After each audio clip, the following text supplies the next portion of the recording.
Le presentamos A través de la Biblia, un análisis de la Biblia libro por libro que nos ayudará a crecer espiritualmente. Estos estudios fueron diseñados por el Dr. J. Vernon McGee, destacado maestro y expositor de la Biblia. Acompáñenos en este fascinante recorrido a través de la Biblia. Continuamos hoy, amigo oyente, viajando por el libro de Apocalipsis. Y al llegar al capítulo 20, vemos que aquí estamos tratando con el milenio en relación a Cristo, a Satanás, al hombre, a los santos de la tribulación, a la resurrección, a la tierra y al gran trono blanco. Es necesario que reconozcamos esto. Desafortunadamente, muchos en el pasado, incluyendo al Dr. B. B. Warfield, uno de los grandes pensadores de la Iglesia que haya existido, él pensaba que el capítulo 20 de Apocalipsis no valía la pena considerarse porque el milenio solo se menciona allí. Y un período de 1000 años, en el sentido que acabamos de mencionar, él no pensaba que fuera muy importante y prácticamente lo dejaba de lado completamente. Desafortunadamente, es cierto que el milenio se menciona solamente en este capítulo. Ahora alguien quizá nos diga, pero es mencionado como 1000 años. No creemos que sea necesario entrar en la semántica del asunto. Milenio viene de una palabra latina que significa 1000. Así es que no discutamos en cuanto a la semántica del asunto. Milenio significa 1000 años de cualquier forma en que uno lo tome, ya que el resultado siempre es el mismo, 1000 años. A una persona que cree en el milenio se le podría llamar Kylios. Y Kilioísmo es la manera en que la iglesia primitiva se refería a esto, porque Kilioísmo en el griego significa también 1000. Esperamos pues que todos nos demos cuenta que estamos hablando de la misma cosa. Ahora, como resultado de todo esto, han surgido 3 escuelas muy definidas en el área de la interpretación de este capítulo 20 de Apocalipsis. Ya hemos hablado de esto con anterioridad y regresamos a lo mismo. La primera escuela es el postmilenarismo, que asumía que Cristo vendría a la conclusión de ese período de 1000 años. Es decir, que el hombre traería el reino por medio de la predicación del Evangelio. Este es un punto de vista optimista que prevaleció a principios del siglo XX. En ese entonces parecía como que llegaría a tener lugar una conversión a Cristo de carácter mundial, y que todo el mundo sería convertido. Pero ese punto de vista ya ha llegado a ser algo anticuado, pasado de moda. No pudo superar la primera mitad del siglo XX, que produjo 2 guerras mundiales, una depresión mundial, el surgimiento del comunismo y la bomba atómica con la cual la destrucción mundial es algo inminente. Por tanto, el postmilenarismo está más muerto que un dinosaurio. Aún hay algunas personas que tienen esta tendencia. De vez en cuando se recibe cartas de personas que, cuando comenzamos este estudio, nos dijeron que ellos aún eran postmilenaristas. No sabemos cómo uno puede ser eso, pero ellos dicen que lo son. Y los vamos a dejar que lo sean si eso es lo que les gusta. Ahora, otro punto de vista es el amilenarismo. Y cuando se dice a en el griego, significa sencillamente que uno no cree en el milenio. Y eso ha llegado a ser algo popular solamente en los últimos años, y ha reemplazado en su mayor parte al postmilenarismo. No mantiene un optimismo falso, y en su mayor parte ha enfatizado la venida de Cristo. Su debilidad principal es que espiritualiza los 1000 años, como hace con todo el libro de Apocalipsis. Coloca el milenio en la era presente. En realidad, la interpretación del Dr. Warfield de que el milenio se está desarrollando en el cielo mientras la tribulación tiene lugar aquí en la tierra, es algo raro porque creemos que en el cielo se mantendrá un milenio, no solo por 1000 años, sino de eternidad a eternidad. Nunca pues podemos aceptar eso, pero ese es un punto de vista, y ubica el milenio en la era presente.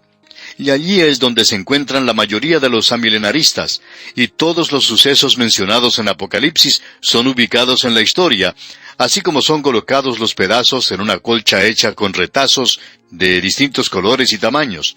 Y creemos que el resultado es el mismo. Es un verdadero lío.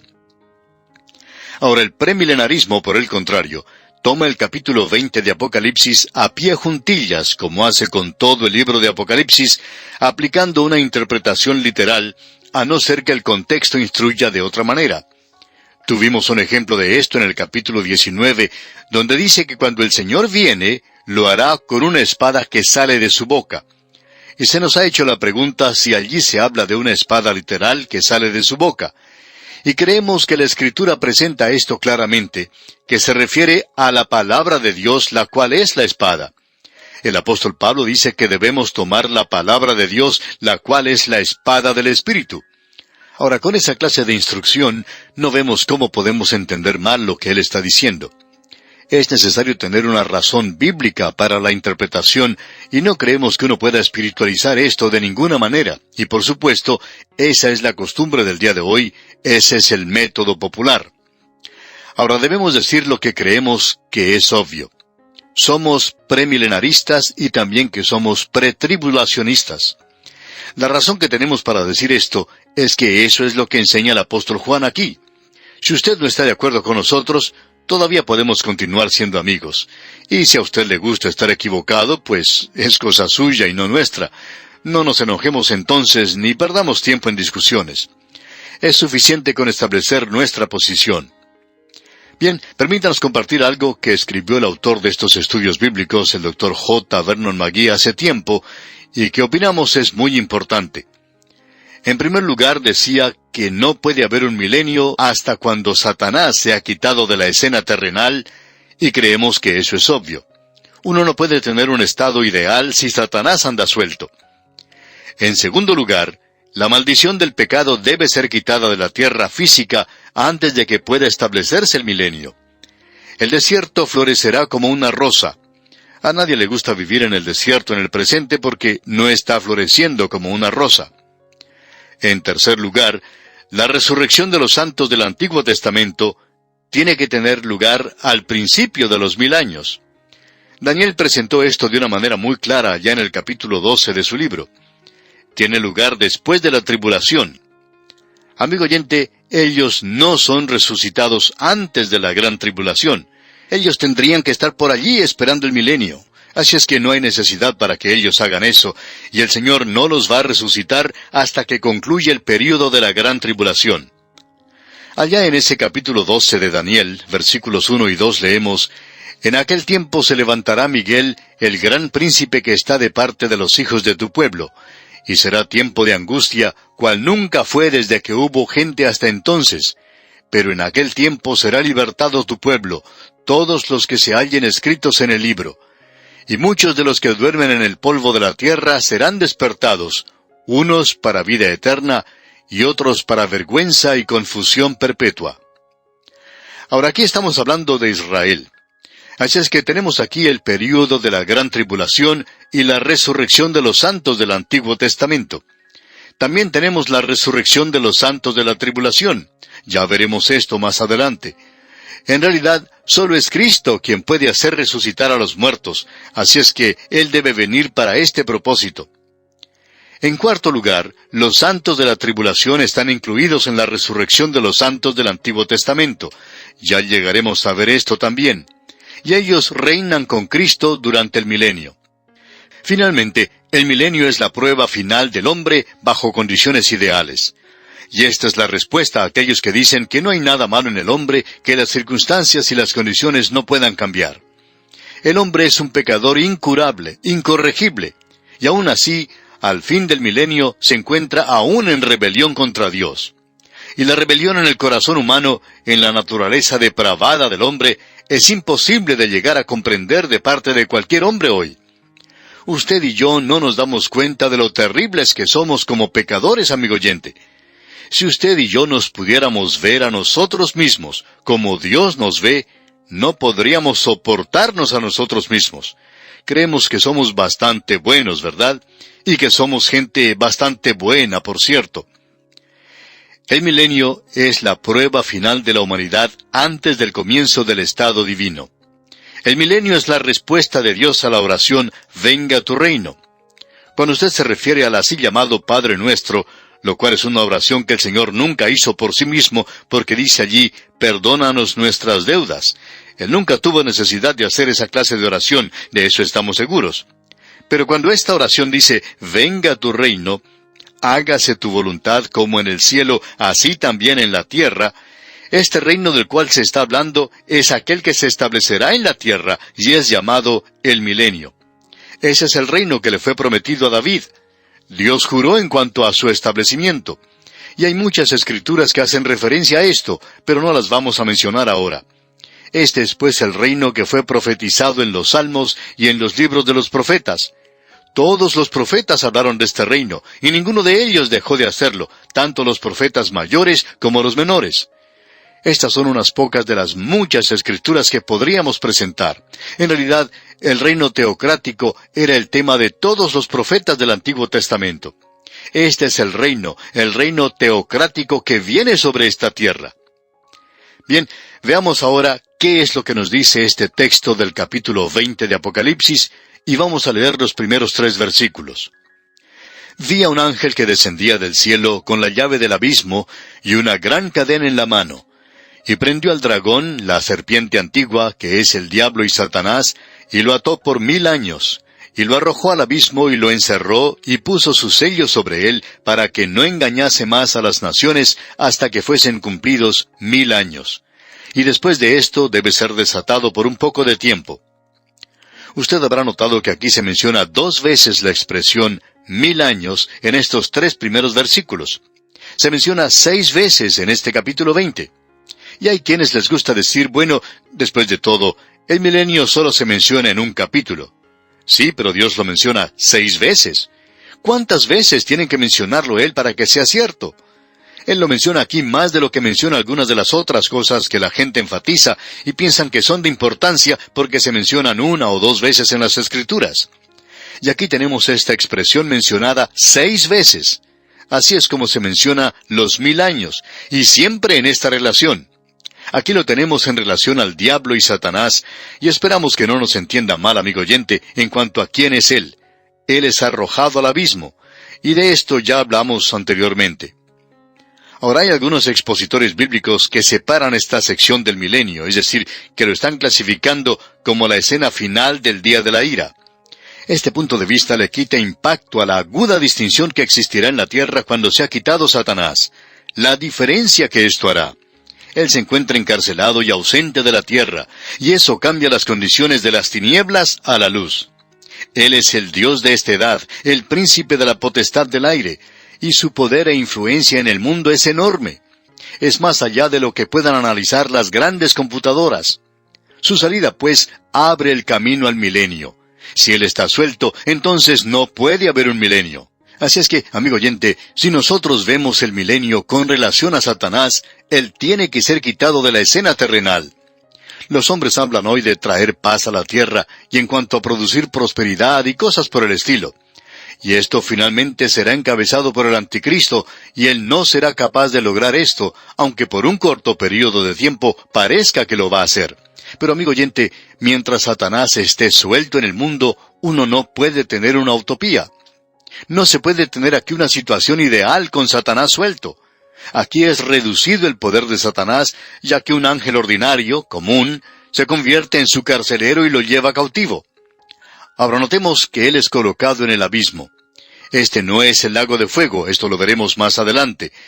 Después de esto, él debe ser liberado por un corto tiempo. Aquí es donde tenemos un problema, y un verdadero problema. ¿Por qué es liberado después que Dios le ha encadenado y arrojado al abismo?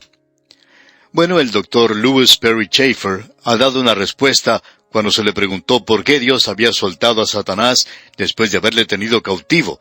Y su respuesta creemos que tiene mucho significado. Él dijo, si usted me dice a mí, ¿por qué Dios le dejó libre en el primer lugar? Entonces yo le diré por qué Dios le dejó libre en el segundo lugar. Bueno, esa es la respuesta.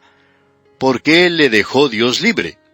Bueno, Dios tiene un propósito detrás de todo esto, y ese es el gran problema del mal. ¿Por qué lo ha permitido Dios? Nosotros creemos que Dios está obrando un programa tremendo, y que este es el misterio de Dios que aún tiene que ser revelado a nosotros, y nos será revelado algún día. Todo lo que Él nos pide a usted y a mí es que andemos por fe. Confíe en Dios, confíe hoy que Él está obrando correctamente. El autor de estos estudios bíblicos, el Dr. J. Vernon McGee, contaba lo siguiente. Decía él, Recordaba que mi papá me llevó en un viaje en un carro tirado por un caballo cuando yo era pequeño.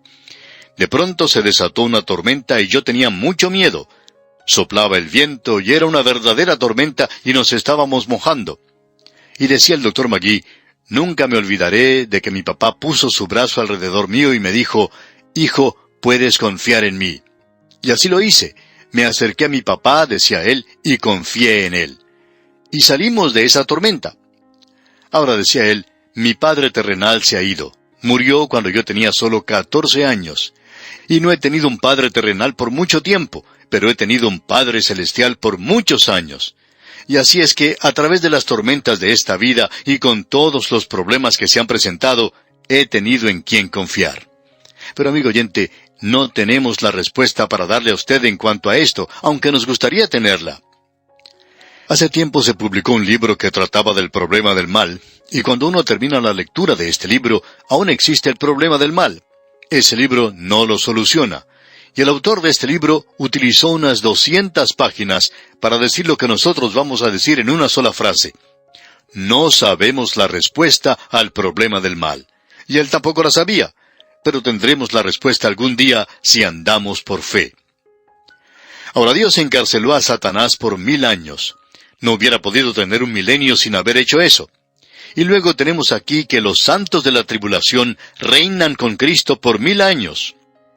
El versículo 4 de este capítulo 20 de Apocalipsis nos dice, «Y vi tronos, y se sentaron sobre ellos los que recibieron facultad de juzgar, y vi las almas de los decapitados por causa del testimonio de Jesús y por la palabra de Dios, los que no habían adorado a la bestia ni a su imagen, y que no recibieron la marca en sus frentes ni en sus manos, y vivieron y reinaron con Cristo 1000 años».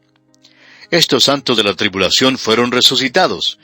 Los santos de la tribulación hacen un cambio muy interesante, 3 años y medio por 1000 años. Y nosotros diríamos que están haciendo algo muy bueno, porque esos 3 años y medio fueron algo realmente terrible. Ahora, el versículo 5 de este capítulo 20 de Apocalipsis nos dice, «Pero los otros muertos no volvieron a vivir hasta que se cumplieron 1000 años. Esta es la primera resurrección». Note usted, esta es la primera resurrección. En caso de que usted piense que esta no es la resurrección de los salvados, él le informa que la primera resurrección incluye a la iglesia. Deberíamos decir que, en primer lugar, Cristo fue resucitado. Luego, la iglesia es resucitada. Luego, los santos del Antiguo Testamento y entonces los santos de la tribulación. Todo esto constituye la primera resurrección. Y esa es la resurrección de los salvos. Y la resurrección de los perdidos es una resurrección completamente separada. Ya veremos esto cuando nos toque estudiarlo. Nuevamente queremos decir que es una idea un tanto ingenua el pensar que de una forma u otra el mundo va a llegar a su fin, que Cristo vendrá y es algo sencillo. Los muertos son resucitados y Él coloca a los buenos de un lado y los malos del otro, y entonces entrarán a la eternidad y eso es todo. Amigo oyente, Dios tiene un programa. Él sigue un programa ya establecido. Él lo ha hecho ya en el pasado y actúa de manera inteligente. Bien, amigo oyente, vamos a detenernos aquí por hoy.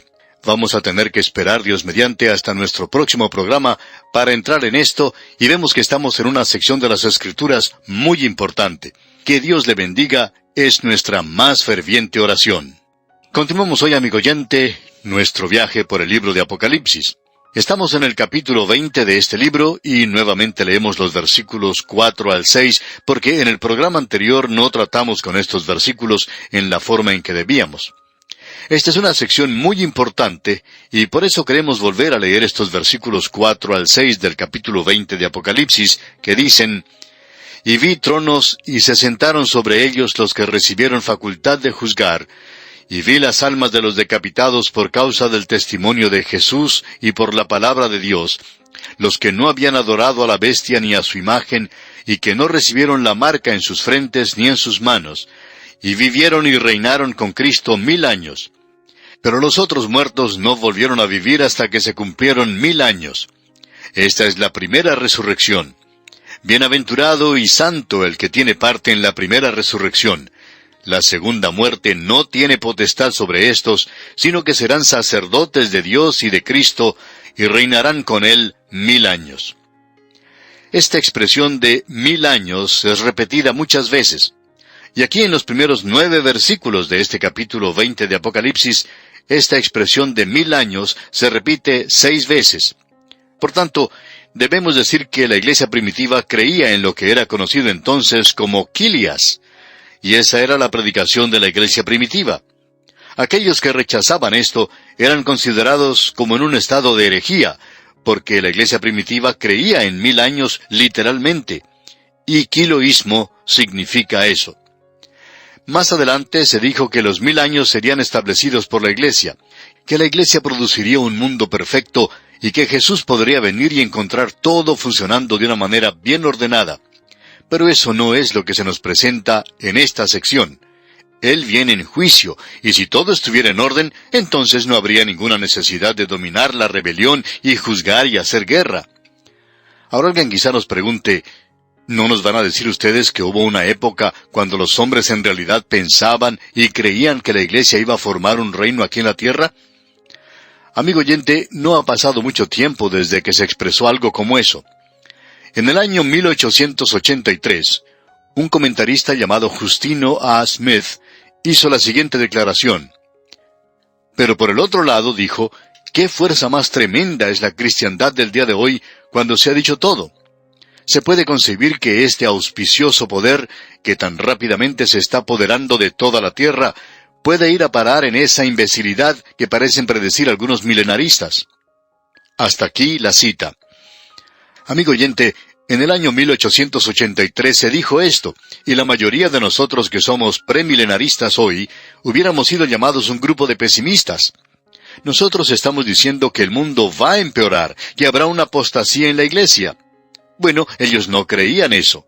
Escuche lo que este hombre sigue diciendo. Se ha dicho que dentro de 25 años, si el progreso presente continúa, la India llegará a ser tan cristiana como lo es Gran Bretaña hoy. Pero observemos lo que es Gran Bretaña en el presente. Se encuentra en la misma situación que la India. Y continúa este comentarista diciendo, se dice que habrá 30 millones de creyentes en la China. Japón será tan cristianizado como lo es América en el presente. Estos antiguos sistemas, según nos dicen, están saturados por la influencia cristiana. Parecería que pronto puede llegar un día cuando esos sistemas, golpeados de manera tan poderosa, caerán en un colapso tremendo. Mientras tanto, toda arma que se ha formado contra la cristiandad se rompe en la mano que la sostiene. La mano del Señor ya se ha levantado en victoria. Hasta aquí la cita. Amigo oyente, la gente hablaba muy arriesgadamente en aquellos días. Ya no se habla así hoy. En el libro El problema del mal se hace la siguiente declaración. La civilización de Europa, o para llamarla por su verdadero nombre, que es derivado de su origen, la civilización cristiana, está llevando a cabo visiblemente la conquista del mundo. Su triunfo solo es cuestión de tiempo. Bueno, amigo oyente, hay bastantes que lo están dudando. En realidad, la así llamada civilización europea, o civilización cristiana, se está desintegrando y ya ha desaparecido en su mayor parte. Esta gente le da poca importancia a este capítulo 20 de Apocalipsis. Y aún hombres de la estatura del Dr. Warfield, a quien consideramos uno de los eruditos más grandes de esta generación, quizá diríamos de este siglo, dice que no hay ninguna referencia a tal era, es decir, al milenio aquí en la tierra. Y estas son sus palabras, escuche usted. Apocalipsis capítulo 20 es una porción muy obscura. Amigo oyente, él no le presta ninguna atención a todo lo que dice el Antiguo Testamento, donde Dios realizó un pacto de que Él iba a establecer su reino sobre la tierra, y que sería uno del linaje de David. Él ignora completamente todo esto. El Dr. Roth dijo hace algún tiempo, nuestra llave no abre. La llave correcta se ha perdido. Y hasta cuando logremos tenerla en nuestra posesión otra vez, nuestra exposición nunca llegará a tener éxito. El sistema de ideas bíblicas no es el de nuestra escuela. Otro teólogo del pasado, el Dr. R.L. Dabney, en cierta ocasión estaba hablando con un estudiante que había logrado conseguir un libro premilenario y demostraba tanto entusiasmo en cuanto a esto que fue a hablar con el Dr. Dabney. El estudiante le contó acerca del libro que había leído, y el Dr. Dabney le dijo, «Probablemente usted tenga razón. Yo nunca he estudiado esta materia». Él estaba admitiendo honestamente que nunca había estudiado la profecía. El Dr. Charles Hodge, otro teólogo destacado, dijo lo siguiente: «Este tema no puede discutirse adecuadamente sin realizar un estudio de todas las enseñanzas proféticas de las Escrituras en el Antiguo y en el Nuevo Testamento. Esta tarea no puede desarrollarse satisfactoriamente por una persona que no ha realizado un estudio de las profecías y lo ha hecho su especialidad». El autor, o sea el Dr. Hodge, sabiendo que él no tiene tales requisitos para esta tarea, propone limitarse a sí mismo en gran medida a la investigación histórica de los diferentes esquemas de interpretación de las profecías bíblicas en cuanto a este tema. Ahora, en el día de hoy, todo esto ha cambiado. Hay mucho interés en la profecía.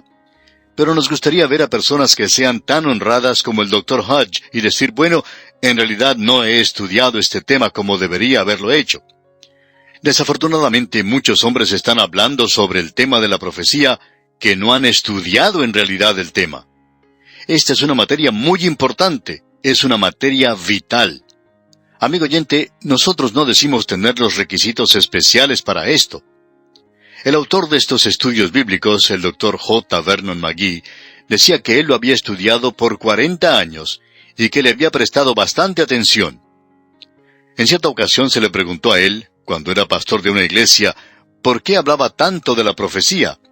Y él respondió que todo el mundo lo estaba ignorando. Eso fue hace muchos años. Él estaba tratando de hacerlo por todos nosotros. Estaba dando bastante énfasis porque siempre lo consideró importante. Opinamos que es peligroso hoy el que muchos se estén apartando paso a paso hacia este asunto de establecer fechas para el rapto de la iglesia.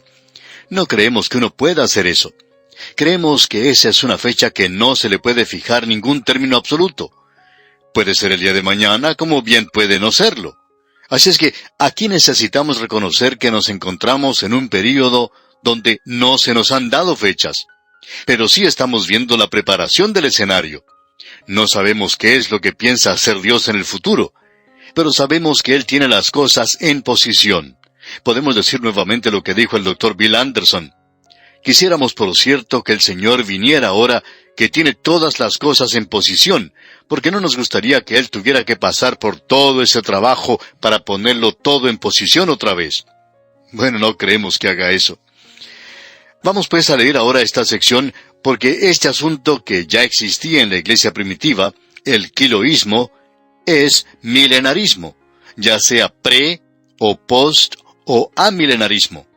Esta es en realidad la gran línea divisoria entre los expositores bíblicos. No hay ninguna duda en cuanto a eso. Pero esto no quiere decir que debamos comportarnos mal los unos con los otros, insultarnos o hacer cosas por el estilo. Si usted no está de acuerdo con nosotros y acepta una de estas otras posiciones, está en buena compañía. Hay algunos buenos expositores que mantienen un punto de vista diferente al nuestro. Ahora, si usted quiere estar en lo correcto, pues entonces estamos seguros que querrá estar de acuerdo con nuestro punto de vista. Bien, en la primera parte del versículo 4 del capítulo 20 de Apocalipsis leemos: «Y vi tronos, y se sentaron sobre ellos los que recibieron facultad de juzgar, y vi las almas de los decapitados por causa del testimonio de Jesús». Por un instante observemos esto. Esta profecía es como cualquier otra profecía de las Escrituras. Como dijo el apóstol Pedro en su segunda epístola, capítulo 1, versículo 20. Entendiendo primero esto, que ninguna profecía de la Escritura es de interpretación privada. O sea que uno no puede sacar un versículo de la Escritura y basar una doctrina en él. Es necesario tener la corroboración de otras Escrituras. Y cuando este pasaje ante nosotros es tratado por una declaración digna de hechos literales, llega a ser algo razonable y calza en el programa completo de la profecía que hemos estado siguiendo. El tratar de reducirlo a un denominador común bajo símbolos figurados hace de este pasaje algo absurdo. Y el espiritualizar este pasaje es despojar a toda la Escritura de significado vital, reduciendo a lo absurdo la interpretación de la Escritura. Los tronos son algo literal. Los mártires son literales. Jesús es literal. La palabra de Dios es literal. La bestia es literal y la imagen aquí es literal. La marca de la bestia es literal. Sus frentes y sus manos son literales. Y los 1000 años son literales. Todo es literal. Y 1000 años significa 1000 años. Si Dios hubiera querido decir que era algo eterno, pues hubiera dicho eso. Si hubiera querido decir que eran 500 años, entonces hubiera dicho eso. ¿No puede acaso decir Dios lo que quiere decir? Por supuesto que lo puede hacer. Y cuando Él dice 1000 años, amigo oyente, entonces quiere decir 1000 años. Ahora, la palabra para resurrección aquí es algo interesante. Es la misma palabra que el apóstol Pablo usa ya en su primera epístola a los Corintios, capítulo 15, para la resurrección de Cristo y de los creyentes, y significa una resurrección corporal. Y dice aquí, y vi tronos y se sentaron sobre ellos. Esta palabra, ellos, nos crea cierto problema, debemos decir eso. ¿Quiénes son ellos? Hemos llegado a la conclusión, y es nuestro juicio nada más, que debe ser el número total de aquellos que han sido parte de la primera resurrección, y eso incluye a la iglesia. Comenzó con Cristo. Bueno, permítanos repetir esto otra vez. La primera resurrección comenzó con la resurrección de Cristo. Luego fue seguida por la resurrección de la iglesia, y eso fue más de 2000 años después. No sabemos cuántos más, pero fue antes de la gran tribulación, como lo hemos visto en Apocalipsis capítulo 4. Ahora, al fin de la gran tribulación está la resurrección de los santos de la tribulación, las almas de los decapitados por causa del testimonio de Jesús y por la palabra de Dios, los que no habían adorado a la bestia ni a su imagen, etc. Y los santos del Antiguo Testamento, como vimos allá en el capítulo 12 de Daniel, versículo 1. Dios está siguiendo un programa. Esta no es una idea ingenua. Este es un programa que Dios está siguiendo y que Él ha presentado en su palabra. Los santos de la tribulación y los santos del Antiguo Testamento evidentemente reinarán en esta tierra con Cristo. Creemos que David será su vicejurado. La iglesia, la cual es la esposa de Cristo, residirá en la Nueva Jerusalén, donde reinará junto con Él desde ese lugar exaltado, y creemos que también sobre mucho de la creación de Dios. Ya vamos a ver esto en el próximo capítulo. Cristo viajará de la Nueva Jerusalén a la antigua Jerusalén en la tierra. En realidad puede haber mucho tráfico al viajar la iglesia de un lado para el otro, entre su hogar celestial y la tierra. Multitudes de Israel y de los gentiles entrarán al reino en sus cuerpos naturales, no habiendo muerto. Y estos son aquellos, junto con los que han nacido durante el milenio, estos son los que son probados durante ese período. De la misma manera en que Cristo, en un cuerpo glorificado, anduvo con sus apóstoles y seguidores, asimismo la iglesia en un cuerpo glorificado se mezclará con las multitudes en sus cuerpos naturales aquí en la tierra. Y la iglesia en cuerpos glorificados podrá viajar en el espacio. Y esa será la primera oportunidad en la cual viajaremos por el espacio, de eso estamos seguros. Pero queremos estar seguros que la gravedad de la tierra no nos hará regresar a ella rápidamente, y eso no va a ocurrir en aquel día. Ahora, en el versículo 6, se nos dice que ellos serán sacerdotes de Dios y de Cristo. Eso se refiere a toda la nación de Israel, y ese es el propósito original de Dios para Israel, porque Él dijo allá en Éxodo capítulo 19, versículo 6, «Y vosotros me seréis un reino de sacerdotes y gente santa». Estas son las palabras que dirás a los hijos de Israel. Ahora, Abraham fue un sacerdote en su familia. Leví fue el sacerdote de la tribu, con la familia de Aarón, sirviendo como el sumo sacerdote. En el reino teocrático sobre esta tierra, toda la nación de Israel llegará a ser sacerdotes. En las Escrituras existe más profecía en cuanto al milenio que a cualquier otro período. El reino fue el tema de los profetas del Antiguo Testamento. No sabemos cómo uno lo podría interpretar de otra manera. Esta es la razón por la cual hemos recibido cientos de cartas diciendo que ellos nunca habían estudiado a los profetas menores anteriormente, que nunca habían escuchado un mensaje de los profetas menores. ¿Por qué tanto silencio hoy? ¿Por qué ese vacío hoy?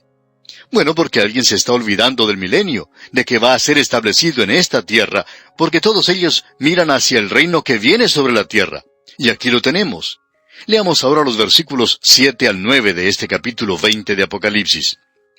Cuando los 1000 años se cumplan, Satanás será suelto de su prisión y saldrá a engañar a las naciones que están en los 4 ángulos de la tierra, a Gog y a Magog, a fin de reunirlos para la batalla, el número de los cuales es como la arena del mar. Y subieron sobre la anchura de la tierra, y rodearon el campamento de los santos y la ciudad amada, y de Dios descendió fuego del cielo y los consumió. Lo mismo que sucedió con Sodoma y Gomorra. Todo el libro de Apocalipsis trata con las últimas cosas, especialmente los últimos capítulos. Aquí tenemos la última rebelión de Satanás y del hombre contra Dios. El milenio es un tiempo de prueba del hombre bajo condiciones ideales. Y como lo demuestra este pasaje, tan pronto como es liberado Satanás, una gran multitud que había estado bajo el reino personal de Cristo y bajo circunstancias ideales, sigue a Satanás. ¿De dónde salieron esas multitudes? Esa es una buena pregunta. La respuesta la encontramos en el hecho de que no solo las multitudes entran al milenio, sino que multitudes nacen durante el milenio. Eso lo podemos ver allá en Isaías capítulo 11, versículo 6. También en el capítulo 65 y versículo 20. No tenemos tiempo de buscar esos pasajes ahora, pero este será el momento cuando tenga lugar la mayor explosión demográfica sobre la tierra. Se eliminará la enfermedad y la maldición del pecado es quitada de la tierra física, y ésta producirá suficiente alimento como para alimentar a esta gran población, y solo el corazón humano queda sin cambiar durante estas circunstancias. Y muchos aún le dan sus espaldas a Dios y seguirán a Satanás. Esto parece increíble, puede decir usted, amigo oyente. Pero, ¿qué sucede hoy? Bueno, Satanás está progresando mucho en la época presente. Bien, vamos a tener que dejar esto hoy y continuaremos Dios mediante en nuestro próximo programa. Mientras tanto, le recomendamos leer los siguientes versículos del capítulo 20 de Apocalipsis que estamos estudiando para que esté más familiarizado con su contenido y esté mejor informado para nuestro próximo estudio. Es nuestra oración que Dios le bendiga en gran manera. Nuestro autobús bíblico continúa avanzando hoy por el libro de Apocalipsis. Y para comenzar vamos a leer lo que dice el versículo 9 de este capítulo 20. Y subieron sobre la anchura de la tierra, y rodearon el campamento de los santos y la ciudad amada, y de Dios descendió fuego del cielo y los consumió. Ya hemos explicado esa rebelión después del milenio como algo que revela lo terrible que es el corazón del hombre. Jeremías dijo en el capítulo 17 de su libro, versículo 9, «Engañoso es el corazón más que todas las cosas y perverso. ¿Quién lo conocerá?» Usted y yo, amigo oyente, no sabemos cuán viles somos en realidad, cuán separados estamos y que tenemos una vieja naturaleza. Y usted no puede hacer que esa vieja naturaleza se someta a Dios. Como dice el apóstol Pablo en su epístola a los Romanos, capítulo 8, versículo 7, «Por cuanto los designios de la carne son enemistad contra Dios, porque no se sujetan a la ley de Dios, ni tampoco pueden». Ahora estas personas han tenido oportunidad de vivir en condiciones ideales cuando Cristo reinó. Y hablando francamente, pensamos que ya se estaban cansando un poco. Cuando Él reine, como ya hemos dicho, va a ser verdaderamente un dictador. Y usted tiene que andar en línea, o si no, atenerse a las consecuencias. Y a ellos no les gustaba comportarse de esa manera. Por tanto, cuando se les ofreció la oportunidad de rebelarse, así lo hicieron. Y eso revela el poder de Satanás, y ellos le están siguiendo. Ahora, a esta rebelión aquí se le llama Gog y Magog. Y hay muchos estudiantes de la Biblia que identifican esto con el Gog y Magog de Ezequiel capítulos 38 y 39. Pero hablando francamente, amigo oyente, creemos que esto se debe a que los nombres son similares. Pero esto no es posible porque las condiciones descritas aquí no son paralelas en cuanto al tiempo, al lugar y a los participantes. Lo único que es lo mismo es el nombre. La invasión del norte por Gog y Magog de Ezequiel capítulos 38 y 39 rompe esa paz falsa del anticristo y provoca que él se muestre como es verdaderamente en medio de esa gran tribulación. Ahora, la rebelión de las fuerzas impías del norte habrá hecho tal impresión en la humanidad que después de 1000 años, la última rebelión lleva el mismo título. Es decir, que esto comenzó Armagedón. En realidad no fue una batalla nada más, sino que fue una guerra. Pasamos por una situación similar en el siglo XX. La Primera Guerra Mundial fue tan devastadora que cuando se desató la guerra en Europa y nuevamente incluía a muchas de las mismas naciones y aún otras, fue llamada también Guerra Mundial. Tenía el mismo nombre. La única diferencia es que llevaba el número 2, la Segunda Guerra Mundial. Y ahora se escucha a la gente que está diciendo que habrá una Tercera Guerra Mundial. La Escritura dice que se avecina sobre esta tierra. Ahora, la guerra mencionada en Ezequiel, capítulos 38 y 39, es Gog y Magog número 1. Y la referencia que tenemos aquí en el versículo 8 es a Gog y Magog número 2. Solo los nombres son los mismos. Es una guerra diferente. Esta es la última rebelión de Satanás, y estamos seguros que porque llevan el mismo nombre no quiere decir que son la misma cosa. En algunas familias hay muchas personas que llevan el mismo nombre. El abuelo puede llamarse Juan. El hijo también lleva ese nombre y el nieto también puede llamarse Juan, pero eso no quiere decir que todos sean la misma persona. Así es que usted, amigo oyente, puede comprender que de alguna manera estas personas tienen que ser distinguidas de los demás, y lo mismo ocurre con este juicio de Gog y Magog. En el versículo 9 de este capítulo 20 de Apocalipsis, tenemos que se arroja la última bomba atómica. Esa frase, y de Dios, en realidad no está en el texto. Indica sencillamente que las fuerzas naturales que destruyeron a Gog y Magog, número 1, y si usted revisa esto, podrá ver que las fuerzas naturales también destruirán a Gog y Magog, número 2. Usted puede revisar esto, de que hubo en realidad ciertas plagas que Dios envió sobre ellos. Esta fue la lluvia de granizo del cielo. Esta última resistencia y rebelión contra Dios fue tan insensata y sutil como la primera rebelión del hombre en el jardín del Edén. Y aquí no tenemos el principio, sino el fin de la desobediencia del hombre para con Dios. Es lo último de la rebelión del hombre. Ya no queda más sino el juicio final. Ahora leamos el versículo 10 de este capítulo 20 de Apocalipsis. Y el diablo que los engañaba fue lanzado en el lago de fuego y azufre, donde estaban la bestia y el falso profeta, y serán atormentados día y noche por los siglos de los siglos. Esta es una declaración muy solemne, y es rechazada por esta edad que habla tanto del amor. Pero es bueno, especialmente para el Hijo de Dios, saber que el enemigo suyo y de Dios por fin será juzgado permanentemente. Aquí no hay nada para satisfacer la curiosidad o el gusto sádico. El hecho de que sea presentado aquí de manera reverente y reservada es para nosotros más impresionante aún. Si el hombre hubiera sido quien hubiera escrito esto, habiendo dicho tanto, él no podría haberse detenido y evitado decir mucho más. En el día de hoy tenemos esto que Sir Robert Anderson dice o llama declaraciones extrañas de los traficantes de profecía. Usted puede apreciar que hay hombres hoy que van mucho más allá de la palabra de Dios.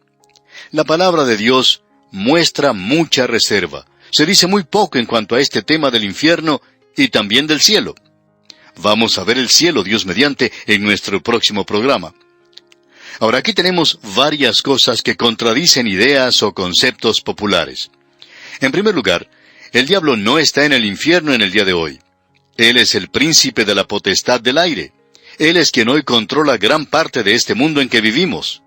Dios, por supuesto, le ha puesto cierto límite, y en la gran tribulación, Él tendrá completa autoridad por un corto tiempo. En segundo lugar, Él no es el primero en ser arrojado al infierno. La bestia y el falso profeta le precedieron a Él por 1000 años. Y luego, finalmente, el infierno es descrito como un lago de fuego y azufre. El Señor Jesucristo mismo fue quien presentó la descripción más solemne del infierno. Escuche los siguientes versículos. Juan el Bautista dijo allá en Lucas, capítulo 3, versículo 7, y decía a las multitudes que salían para ser bautizadas por él, «Oh generación de víboras, ¿quién os enseñó a huir de la ira venidera?» Luego en el capítulo 25 del Evangelio según San Mateo, versículo 41, leemos, «Entonces dirá también a los de la izquierda, Apartaos de mí, malditos, al fuego eterno, preparado para el diablo y sus ángeles». Y el capítulo 8 del Evangelio según San Mateo, versículo 12, dice, «Mas los hijos del reino serán echados a las tinieblas de afuera. Allí será el lloro y el crujir de dientes». Esto debería hacer pensar a unos pocos. ¿Cómo puede ser una tiniebla total y aún un fuego literal? En el Evangelio según San Mateo, capítulo 13, versículo 42, leemos: «Y los echarán en el horno de fuego. Allí será el lloro y el crujir de dientes». Y luego el Señor Jesucristo dijo en el Evangelio según San Marcos, capítulo 9, versículo 44, «Donde el gusano de ellos no muere, y el fuego nunca se apaga». Para nosotros este fuego es un cuadro, es el mejor símbolo que puede utilizarse de la realidad. Hay pecados que los hombres han cometido en el espíritu, por ejemplo. ¿Cómo pueden ser ellos castigados en el cuerpo? Creemos que las tinieblas de afuera y el abismo es el estar separados de Dios y el mirar hacia una vida que ha sido malgastada en este mundo. ¿Y puede usted pensar, amigo oyente, en un fuego que sea más caliente que el de un hombre que esté en el infierno y escuche allí la voz de un hijo diciéndole: «Papá, yo te he seguido aquí»? Amigo oyente, esto es algo muy solemne. Cierto hombre le dijo en una ocasión al doctor Bill Anderson: «Supongamos que lleguemos allí y descubramos que esto no es cierto». «Bueno», respondió el doctor Anderson, «entonces tendremos que pedirle disculpas y decir que hemos entendido mal al Señor. Pero supongamos que llegamos allí y tenemos razón, y que usted está equivocado. ¿Qué en cuanto a esto?». Amigo oyente, esto es lo que ha hecho perder el sueño a muchas personas. ¿Qué si esto es cierto? Y amigo oyente, es cierto. Esta es la palabra de Dios la que estamos contemplando. Nos gusta mucho el capítulo 3 del Evangelio según San Juan, versículo 16. Pero ¿qué piensa usted en cuanto a esto? Vimos que el fuego es un símbolo muy pobre de la realidad, y lo que es el estar perdido, separado de Dios por la eternidad. Uno no puede reducir estas descripciones a nada menos que la realidad. No podemos aceptar nada que sea menos que esto, porque un símbolo siempre es una pobre representación de la realidad. Usted no puede disolver esto en un mundo de fantasía. La realidad supera en mucho el símbolo, y el lenguaje humano es muy pobre cuando trata de describir esta terrible realidad. Este es un lugar y también es un estado. Es un lugar de tormento consciente. Ese es el lenguaje de la palabra de Dios. Uno no puede escapar a esto. Ahora el versículo 11 de este capítulo 20 de Apocalipsis dice: «Y vi un gran trono blanco, y al que estaba sentado en él, de delante del cual huyeron la tierra y el cielo, y ningún lugar se encontró para ellos». Este es el gran trono blanco. Esto es lo que los hombres equivocadamente llaman el juicio general. Es solo general en el sentido de que todos los perdidos de todas las edades van a ser resucitados para ser juzgados aquí. Todos los que han sido salvos han sido resucitados en la primera resurrección. Eso lo vemos claramente aquí. Aún los santos de la tribulación han sido parte de la primera resurrección. Esta es la segunda resurrección, y estos son resucitados aquí para juicio. Los perdidos son resucitados para recibir una evaluación justa, equitativa, de todas sus obras en relación a su salvación. En cierta ocasión, un pastor tuvo que visitar a un hombre en su lecho de muerte. El enfermo le dijo: «Predicador, usted no tiene necesidad de hablar conmigo en cuanto al futuro. Creo que Dios va a ser justo y me permitirá presentar mis obras». El pastor le contestó: «Usted tiene razón, usted es justo y recto, y le permitirá que presente sus obras. Eso es lo que él dice que va a hacer. Pero también hay algo más. En ese juicio, nadie llega a ser salvo porque usted no puede ser salvo por sus obras. Cuando usted llega a la presencia de un Dios justo, entonces sus pequeñas obras son tan insignificantes que no llegarán a hacer nada». A veces uno ve a un niño de 2 o 3 años juntando algunas flores para su abuelita. Cuando él se las lleva a ella, pueden ser un ramo de flores marchito que han perdido su hermosura. Sin embargo, la abuelita agradece mucho lo que trae el nieto. Y si uno observa una escena como esta, puede darse cuenta de lo solemne que es cuando muchas personas llegan a la presencia de Dios y llegan ante Cristo, ante ese Cristo que han rechazado, con ese pequeño ramillete de flores marchitas, y esperarán que Él reaccione como la abuelita y que le dé unas palmaditas en la cabeza y que le diga qué bonitos que son. Amigo oyente, esto es algo muy solemne y también es algo muy serio. Es necesario que usted tenga un Salvador para poder estar en su presencia. Usted necesita estar vestido con la justicia de Cristo. ¿No sabe usted que somos pecadores? Estamos perdidos. Nos encontramos en un mundo donde nos gusta compararnos a los demás. A usted le parece que el vecino de al lado es tan bueno, pero en realidad usted debiera saber cómo es. Fue Samuel Johanán quien dijo: «Cada hombre conoce aquello de sí mismo que no se atreve a contarle ni a su mejor amigo». Usted se conoce a sí mismo, ¿no es así, amigo oyente? Usted conoce cosas que ha tapado y ocultado, que no quisiera revelar por nada del mundo. Pues bien, amigo oyente, el Señor Jesucristo presentará esto abiertamente en ese punto cuando usted se le acerque a Él con su pequeño ramillete, y Él le va a decir unas cuantas cosas acerca de usted mismo. Usted necesita un Salvador hoy. Ahora notemos que aquí tenemos un gran trono blanco, y la santidad de este trono es revelada por la reacción del cielo y de la tierra hacia Él. Dice: «de delante del cual huyeron la tierra y el cielo». Se enrollaron como un pergamino. El que está sentado sobre el trono es el Señor Jesucristo. Ahora usted pregunta: ¿cómo es que sabemos esto? Porque el Padre a nadie juzga, sino que todo el juicio dio al Hijo. Porque como el Padre tiene vida en sí mismo, así también ha dado al Hijo el tener vida en sí mismo, y también le dio autoridad de hacer juicio, por cuanto es el Hijo del Hombre. No os maravilléis de esto, porque vendrá hora cuando todos los que están en los sepulcros oirán su voz, y los que hicieron lo bueno saldrán a resurrección de vida. Eso nos dice el capítulo 5 del Evangelio según San Juan. Ahora, ¿cuál es la obra de Dios? Creer en aquel a quien Él ha enviado. Estos son los que hicieron lo bueno. Ellos han aceptado a Cristo. Entonces, ellos saldrán a resurrección de vida. Esta es la primera resurrección. Ya hemos hablado en cuanto a esto. ¿Y los que hicieron lo malo, a qué clase de resurrección? Bueno, dice, a resurrección de condenación. Ese es el gran trono blanco.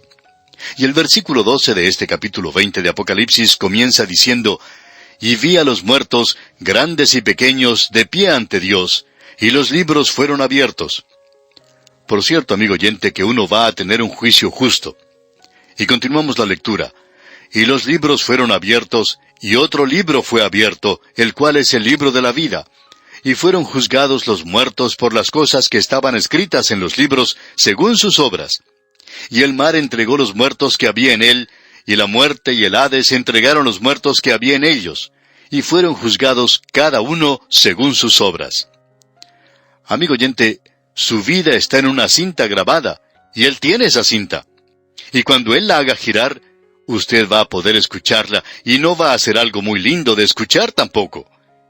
¿Está usted dispuesto a estar ante Dios y escuchar cuando Él haga sonar esa cinta de su vida? Pensamos también que Él va a tener una televisión para que usted pueda contemplar allí su vida. ¿Piensa usted que puede pasar esa prueba? No sé en cuanto a usted, amigo oyente, pero yo no la podría pasar. Y gracias a Dios por la gracia de Dios. Ese es el único camino. Juan dice aquí que los muertos estaban clasificados como grandes y pequeños. Ahora todos están perdidos. Evidentemente ninguno ha tenido su nombre escrito en el libro de la vida. Nunca han buscado a Dios para salvación. El Señor Jesucristo dijo que en su generación no queréis venir a mí para que tengáis vida. Estos no han ido a Él. Y estos son los libros que han registrado las obras en todas las personas. Dios guarda esas cintas y las hará sonar para esta gente en el momento oportuno. Amigo oyente, habrá muchos políticos que tendrán que escuchar estas cintas en aquel día. Y habrá muchos predicadores como nosotros que vamos a tener que escuchar estas cintas en aquel día. Y amigo oyente, esto no nos va a hacer muy felices. Pero si usted es salvo, entonces no va a tener que estar en este juicio. Sus obras serán juzgadas como un hijo de Dios en el tribunal de Cristo, lo cual tuvo lugar durante la gran tribulación. Pero este es el juicio de los perdidos aquí.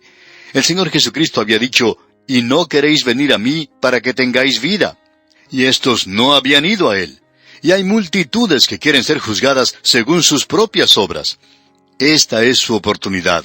El juicio es justo, pero ninguno es salvado por sus obras. Luego leemos: «Y el mar entregó los muertos». Ha habido multitudes que han muerto en el mar, y los elementos químicos de sus cuerpos han sido disueltos en las aguas del mar. Y usted se pregunta, ¿cómo pueden ser resucitados estos? Porque algunos están en el Atlántico, otros en el Pacífico, y así sucesivamente. Bueno, Dios no tendrá ningún problema con eso, amigo oyente. Después de todo, son solo Adanes. Él solo tiene que unirlos, formarlos otra vez. Y ya lo hizo una vez y lo puede hacer otra vez. Y aquí leemos, y la muerte y el Hades, el lugar donde van los espíritus de los perdidos, entregaron los muertos que había en ellos, y fueron juzgados cada uno según sus obras. Este es un juicio terrible. No hemos podido llegar al punto final de este capítulo, pero lo haremos Dios mediante en nuestro próximo programa, y luego cambiaremos el tema de la canción.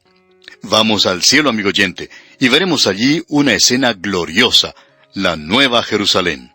Y aquí nos detenemos, amigo oyente, porque nuestro tiempo ha concluido. Que el Señor le bendiga en gran manera. Proseguimos hoy, amigo oyente, nuestra excursión por el libro de Apocalipsis. Vamos a ver hoy los últimos versículos del capítulo 20, y vamos a leer lo que nos dicen los versículos 14 y 15. Y la muerte y el Hades fueron lanzados al lago de fuego. Esta es la muerte segunda. Y el que no se halló inscrito en el libro de la vida fue lanzado al lago de fuego. Ahora hay algunas cosas que debemos explicar. La palabra Hades en el versículo 14 es una buena traducción. En realidad es una transliteración de la palabra Hades en el original griego. En la versión anterior de nuestra Biblia en castellano, esta palabra se había traducido como infierno, pero eso era incorrecto porque las palabras Seol en el Antiguo Testamento y Hades en el Nuevo Testamento no significan infierno. En realidad, este lugar es un lugar donde van los muertos que no se ven. Está dividido en dos compartimentos. El Señor Jesucristo en el relato del hombre pobre y del rico, donde ambos murieron, lo dividió en el paraíso y en el lugar de tormento. El paraíso estaba vacío cuando Cristo llevó consigo en su ascensión a los creyentes del Antiguo Testamento. Podemos leer lo que nos dice el apóstol Pablo en su epístola a los Efesios, capítulo 4, versículos 8 al 10. Dice, por lo cual, dice, subiendo a lo alto, llevó cautiva la cautividad y dio dones a los hombres. Y eso de que subió, ¿qué es? Sino que también había descendido primero a las partes más bajas de la tierra. El que descendió es el mismo que también subió por encima de todos los cielos para llenarlo todo. Ahora Él hizo dos cosas. Él le dio dones a los hombres, pero también Él llevó consigo al cielo, es decir, al lugar llamado paraíso, a aquellos santos del Antiguo Testamento que habían muerto. Pero el lugar de tormento entregará a los perdidos a juicio en el gran trono blanco, como ya hemos visto en nuestro programa anterior. Y todos aquellos que tienen que presentarse a ese juicio son perdidos. Y se nos dice que ellos son arrojados al lago de fuego, que es la muerte segunda. El Señor también lo llamó las tinieblas de afuera. Creemos que esto es simbólico de algo que es peor que un fuego literal, las tinieblas de afuera. Creemos que esto es mucho peor que eso. Es una separación eterna de Dios, porque la muerte indica separación. La muerte, ese gran y final enemigo del hombre, es finalmente quitada de la escena y ya no se dirá jamás, todos morimos en Adán. La muerte es personificada en este caso porque es el gran enemigo del hombre. En el Antiguo Testamento, en el libro de Oseas, capítulo 13, versículo 14, leemos, de la mano del Seol los redimiré, los libraré de la muerte. Oh muerte, yo seré tu muerte, y seré tu destrucción, oh Seol. La compasión será escondida de mi vista. Luego el apóstol Pablo dijo en su primera epístola a los Corintios, capítulo 15, versículo 26, y el postrer enemigo que será destruido es la muerte. Y luego en el versículo 55 de ese mismo capítulo 15 de la primera epístola a los Corintios dice Pablo, ¿dónde está, oh muerte, tu aguijón? ¿Dónde, oh sepulcro, tu victoria? Es decir que el Hades es la prisión de las almas perdidas. Y el Hades también fue lanzado al lago de fuego. ¿Por qué? Bueno, los perdidos ya no están más en el Hades. Ellos se encuentran en el lago de fuego. Así es que allí es donde han sido consignados Satanás, la bestia, el falso profeta y todos sus seguidores. Tenemos que encarar esto, amigo oyente. Si el hombre no acepta la vida de Dios, entonces tiene que aceptar la otra única alternativa. Dios nunca creó al hombre para colocarlo en ese lugar, pero no hay ningún otro lugar para él. Una asociación eterna con Satanás, porque ese era el propósito de la creación del infierno mismo. Asumimos nosotros que ese es un lugar al cual Dios nunca va. Él se mantiene alejado de ese lugar. Y esto significa el estar separado de Dios. y la segunda muerte quiere decir una separación eterna y absoluta de Dios.